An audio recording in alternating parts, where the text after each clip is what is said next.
बिस्मिल्लाहिर्रहमानिर्रहीम अस्सलामुअलैकुम dear students, उम्मीद है आप सब लोग खैर आफियत से होंगे। छोटा सा रूल है, क्यूट सा रूल है, स्वीट सा रूल है आज हमारे पास।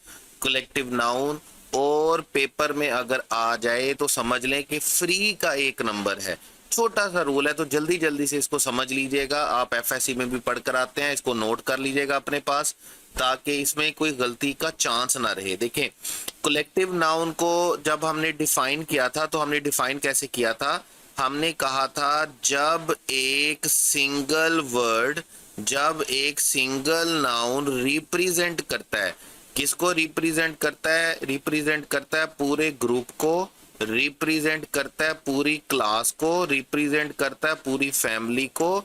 ऐसी सूरत में हम इसे क्या बोलते हैं बेटे? कलेक्टिव नाउन बोलते हैं। नाउन की काइंड है। जैसे जो बड़े फेमस है या बड़े फ्रीक्वेंटली यूज किए जाने वाले कलेक्टिव नाउन है वो हमारे पास कौन से होते हैं? हमारे पास है आर्मी, हम सोल्जर्स को बोलते हैं, ग्रुप ऑफ सोल्जर को बोलते हैं। हमारे पास है class, a group of students को बोला जाता है। हमारे पास फैमिली का वर्ड है, और ये वो वर्ड्स हैं जो एक वर्ड पूरे ग्रुप को क्या कर रहा होता है? पूरी क्लास को रिप्रेजेंट कर रहा होता है। क्लम्प का वर्ड है, ट्रीज के लिए बोला जाता है। इसी तरह क्लस्टर का वर्ड है, गैलेक्सी का वर्ड है, ये किसके लिए बोले जाते हैं? स्टार्स के लिए बोले जाते हैं, प्लैनेट्स के लिए बोले जाते हैं। बंच का वर्ड है, फ्लावर्स के लिए बोला जाता है या कीज के लिए बोला जाता है। बुके का कलेक्टिव नाउन है, ये भी किसके लिए बोला जाता है? फ्लावर के लिए बोला जाता है। तो बहुत सारे हमारे पास कलेक्टिव नाउन है जो हम यूज करते हैं इंग्लिश में। अच्छा, अब रूल सिर्फ इसका ये है, याद रखिएगा कि हम कलेक्टिव नाउन को सेंटेंस में सिंगुलर ट्रीट करेंगे और हम कलेक्टिव नाउन को सेंटेंस में प्लूरल भी ट्रीट करेंगे। यानी कि अगर मैं आपसे बोलता हूं ज्यूरी, आप एफएससी में भी पढ़कर आते हैं, अगर आप ज्यूरी का वर्ड है तो ज्यूरी इज भी हो सकता है, ज्यूरी आर भी हो सकता है। अगर मैं टीम का कलेक्टिव नाउन यूज करता हूं तो आप इस बात को अच्छे से समझते हैं कि टीम वाज भी हो सकता है और टीम वर भी हो सकता है। यानी कि जब भी आप कोई कलेक्टिव नाउन पढ़ेंगे तो आपने सेंटेंस के अकॉर्डिंगली ये देखना है। वो सेंटेंस के अकॉर्डिंगली सिचुएशन 1 क्या है कि वो सिंगुलर हो सकता है, और सिचुएशन 2 क्या है, वो क्या हो सकता है? प्लूरल हो सकता है। देखिए, बात बड़ी सिंपल सी है। अगर तो कलेक्टिव नाउन में सारे के सारे जो नाउन्स होंगे, जो ग्रुप होगा, वो सारे के सारे एक बात पर यूनाइटेड हैं। यूनाइटेड का मतलब क्या है कि एक बात पर इकट्ठा है, तो हम अपने कलेक्टिव नाउन को क्या ट्रीट करेंगे? सिंगुलर। लेकिन अगर वो यूनाइटेड होने की बजाय डिवाइडेड हैं, ठीक है, यानी कि सारे एक पेज पर नहीं है, सबकी सोच एक जैसी नहीं है, सबका पॉइंट ऑफ व्यू एक जैसा नहीं है। जैसे हमारे पास होता है, हम एक वर्ड बोलते हैं, हम बोलते हैं यूनैनिमस। यूनैनिमस का मतलब हमारे पास क्या होता है? जब सबका एक ही फैसला होता है, जिसको आप बोलते हैं मुत्तफिका फैसला। जैसे होता है ना, फर्ज करें अगर हम असेंबली में बोलते हैं कि ये करारदाद मुत्तफिका राय से क्या की गई है, मंजूर कर ली गई है, उसको हम क्या बोलते हैं? Unanimous decision. अब यूनैनिमस में तो हम इसको सिंगुलर ट्रीट करेंगे, लेकिन अगर सबका अपना इंडिविजुअल होगा, अगर सबका अपना इंडिविजुअल होगा तो ऐसी सूरत में हम उसको सिंगुलर ट्रीट नहीं करेंगे बेटे। क्या ट्रीट करेंगे? प्लूरल ट्रीट करेंगे। जैसे अभी अगर सारे लोग एक बात पर अग्री कर रहे होंगे, सारे मेंबर्स एक बात पर अग्री कर रहे होंगे, तो हम इसे क्या ट्रीट करेंगे? सिंगुलर। लेकिन अगर सब लोग एक दूसरे के साथ क्या कर रहे होंगे? डिसअग्री कर रहे होंगे।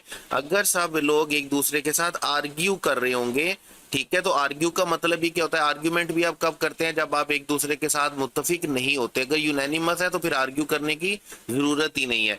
तो अगर सारे लोग एक बात पर अग्री करते हैं, सारे लोग एज अ टीम चल रहे हैं, सारे लोग एज अ यूनिट चल रहे हैं, तो ये सारे के सारे हम क्या इनको क्या ट्रीट करेंगे? एज अ यूनिट भी अगर है तो हम इसको क्या ट्रीट करेंगे? सिंगुलर ट्रीट करेंगे। लेकिन अगर एक दूसरे के साथ अग्री नहीं करते, डिसअग्रीमेंट है, एक दूसरे के साथ आर्ग्यू में है, या हर किसी का अपना individual different point of view है, कोई एक दूसरे के साथ मुख्तलिफ जो इख्तलाफ है, राय है, तो ऐसी सूरत में हम बेटे इसको क्या ट्रीट करेंगे, प्लूरल ट्रीट करेंगे। अब यहाँ पर मैंने जितने भी वर्ड्स लिखे हैं ना, यहाँ पर ये जितने भी वर्ड्स लिखे हैं, देखिए मैंने यूनाइटेड का वर्ड लिखा है, मैंने यूनैनिमस का वर्ड लिखा है, मैंने अग्री का वर्ड लिखा है, एज अ टीम लिखा है और एज अ यूनिट लिखा है। एक्चुअल में ये सारे के सारे की वर्ड्स हैं। की वर्ड्स का मतलब ये है कि ऐसे वर्ड्स अगर आपके सेंटेंस में आएंगे या ऐसी ट्रांसलेशन आपके सेंटेंस में आएगी तो फिर आपने बेटे इसको क्या ट्रीट करना है, सिंगुलर ट्रीट करना है। और अगर आपके सेंटेंस में डिवाइडेड का वर्ड है, अगर आपके सेंटेंस में इंडिविजुअल या डिफरेंट का वर्ड है, अगर आपके सेंटेंस में आर्ग्यू का वर्ड है, डिसएग्रीमेंट का वर्ड है, डिसएग्री का वर्ड है, तो इसका मतलब हम इसको क्या ट्रीट करेंगे, प्लूरल ट्रीट करेंगे, फिर हमारा कलेक्टिव नाउन सिंगुलर नहीं होगा। और ये कीवर्ड्स हैं हमारे पास किसके लिए, ये कीवर्ड्स हैं हमारे पास किसके लिए बेटे, प्लूरल के लिए। तो बड़ा सिंपल है, हमारा कलेक्टिव नाउन सिंगुलर भी हो सकता है, हमारा कलेक्टिव नाउन प्लूरल भी हो सकता है। हम एग्जांपल्स पे आते हैं, तो एग्जांपल में आप देखिएगा टीम यहाँ पर भी है, टीम यहाँ पर भी है, लेकिन यहाँ पे टीम को इज लिखा गया है और यहाँ पे टीम को आर लिखा गया है। तो हम सेंटेंस पढ़ेंगे, जैसे अभी देखें, the team is playing very well. अब यहाँ पे जो परफॉर्मेंस की बात हो रही है वो किसी एक खिलाड़ी के परफॉर्मेंस की बात नहीं हो रही, वो पूरी टीम की परफॉर्मेंस की बात हो रही है। और लेकिन अगर आप ये सेंटेंस देखेंगे, the team are wearing different uniform. अब जैसे ही हम डिफरेंट यूनिफॉर्म्स की बात करेंगे तो इसका मतलब टीम में मौजूद हर खिलाड़ी का यूनिफॉर्म क्या है, एक दूसरे से मुख्तलिफ है। जैसे ही हम डिफरेंट का कीवर्ड पढ़ेंगे तो इसका मतलब हम अपने कलेक्टिव नाउन को बेटे क्या ट्रीट करेंगे, प्लूरल ट्रीट करेंगे, हम इसे सिंगुलर ट्रीट नहीं करेंगे। यही वजह है कि यहाँ पर टीम के लिए क्या लिखा गया है, आर लिखा गया है। सेकंड एग्जांपल देखिएगा, हमारे पास जो कलेक्टिव नाउन है वो है ज्यूरी। एक सेंटेंस में ज्यूरी हैज लिखा हुआ है, यानी कि सिंगुलर ट्रीट किया गया है, यहाँ पर ज्यूरी वर प्लूरल ट्रीट किया गया है। अब देखें, the jury has given it's decision.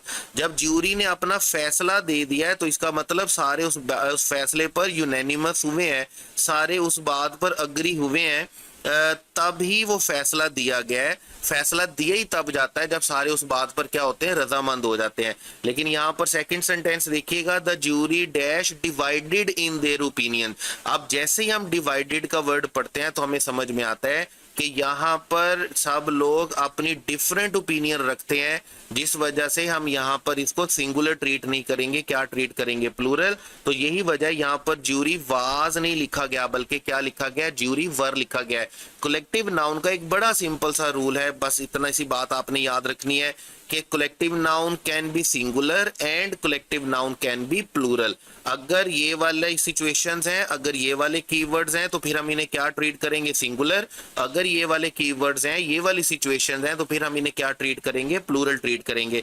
उसके बाद देखिएगा, हमारे पास फैमिली का वर्ड है, फैमिली का कलेक्टिव नाउन है, the family lives in Lahore. इसका मतलब है सारी की सारी फैमिली कहां पर रहती है, लाहौर में रहती है, इकट्ठा रहती है। तो इसका मतलब हम इसे क्या ट्रीट करेंगे, सिंगुलर। और नेक्स्ट है, द फैमिली आर आर्ग्यूइंग। जैसे ही आर्ग्यू का वर्ड आता है तो इसका मतलब क्या है कि सब लोग एक दूसरे के साथ अग्री नहीं करते, डिसएग्रीमेंट है, और डिसएग्रीमेंट की वजह से ही आर्ग्यूमेंट होता है। इस वजह से यहाँ पर हम फैमिली को सिंगुलर नहीं ट्रीट करेंगे बेटे, क्या ट्रीट करेंगे, प्लूरल ट्रीट करेंगे। तो नेक्स्ट एग्जांपल है हमारे पास, the committee agrees on the new rule. अब जैसे ही हम अग्री का वर्ड पढ़ते हैं तो इसका मतलब सारे के सारे एक टीम के तौर पर काम कर रहे हैं, एक यूनिट के तौर पर काम कर रहे हैं, सारे के सारे एक दूसरे के साथ अग्री कर रहे हैं। तो ऐसी सूरत में बेटे हम इसे क्या ट्रीट करेंगे, सिंगुलर। यही वजह है कि कमेटी के साथ अग्रीज लिखा गया है। और सेकंड सेंटेंस देखिएगा, the committee have different suggestions. और वही बात, जैसे डिफरेंट का कीवर्ड हमारे पास आता है तो हमें फौरन पता चल जाता है कि हमने अपने कलेक्टिव नाउन को सिंगुलर ट्रीट नहीं करना बल्कि प्लूरल ट्रीट करना है। यही वजह है कि हम कमेटी हैज नहीं लिखेंगे बल्कि क्या लिखेंगे, हैव लिखेंगे। उसके बाद लास्ट एग्जांपल देखिएगा, the audience was very quite. अब सारी ऑडियंस की बात हो रही है कि कलेक्टिवली सारी की सारी ऑडियंस क्या बैठी हुई थी, बड़ी चुप बैठी हुई थी। लेकिन आप जब सेकंड सेंटेंस देखेंगे, the audience were taking their seats. अब यहां पर आप देख रहे होंगे देयर सीट्स का मतलब क्या है, वन बाय वन के हर कोई अपनी अपनी कुर्सी पर, अपनी अपनी जगह पर, अपनी अपनी नशिस्त पर, अपनी अपनी सीट पर बैठ रहा था। तो इसका मतलब हम हर एक की अलग-अलग नशिस्त की बात करेंगे, तो फिर हम इस ऑडियंस को सिंगुलर ट्रीट नहीं करेंगे बल्कि प्लूरल ट्रीट करेंगे। यही वजह है कि ऑडियंस वर नहीं, वाज नहीं होगा, बल्कि क्या होगा, वर होगा। तो ये सारी की सारी एग्जांपल्स आपके सामने हैं, कीवर्ड्स आपके सामने हैं। कलेक्टिव नाउन याद रखिएगा, जब एक सिंगल नाउन पूरी क्लास को, पूरे ग्रुप को रिप्रेजेंट करता है तो हम उसे कलेक्टिव नाउन बोलते हैं। Collective noun can be singular and collective noun can be plural. इन सिचुएशन में सिंगुलर होगा, इन सिचुएशन में प्लूरल होगा।